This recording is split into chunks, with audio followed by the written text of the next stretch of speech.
Korea চীন সীমান্তের কাছে একটি গোপন সামরিক ঘাঁটি তৈরি করেছে, যেখানে সম্ভবত নতুন দূরপাল্লার ব্যালিস্টিক ক্ষেপণাস্ত্র রাখা হয়েছে। দক্ষিণ কোরিয়া কিংবা যুক্তরাষ্ট্রের জন্য এমন উদ্বেগের নতুন এক তথ্য প্রকাশ করেছে ওয়াশিংটন ভিত্তিক থিঙ্ক ট্যাঙ্ক CSIS।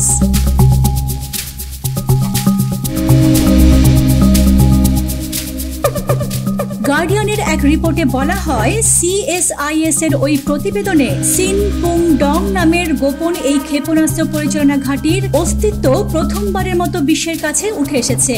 এর অবস্থান চীনের সীমান্ত থেকে প্রায় 27 কিলোমিটার দূরে।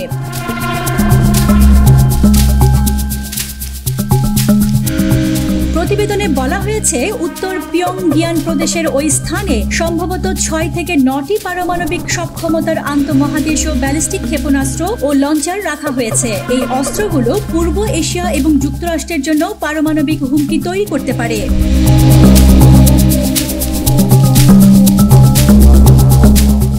উত্তর কোরিয়া 2019 সালে যুক্তরাষ্ট্রের সঙ্গে একটি ব্যর্থ শীর্ষ সম্মেলনের পর থেকে পারমাণবিক অস্ত্র কর্মসূচিতে জোর দিয়েছে।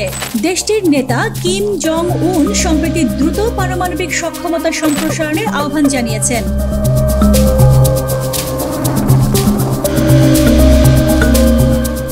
গবেষণা প্রতিবেদনে আরও বলা হয়, এই ঘাঁটির বিষয়ে উত্তর কোরিয়া আগে কখনো তথ্য প্রকাশ করেনি। যুক্তরাষ্ট্রের সঙ্গে আগের পারমাণবিক নিরস্ত্রীকরণ সংক্রান্ত আলোচনায়ও এই ঘাঁটির কথা উল্লেখ করা হয়নি।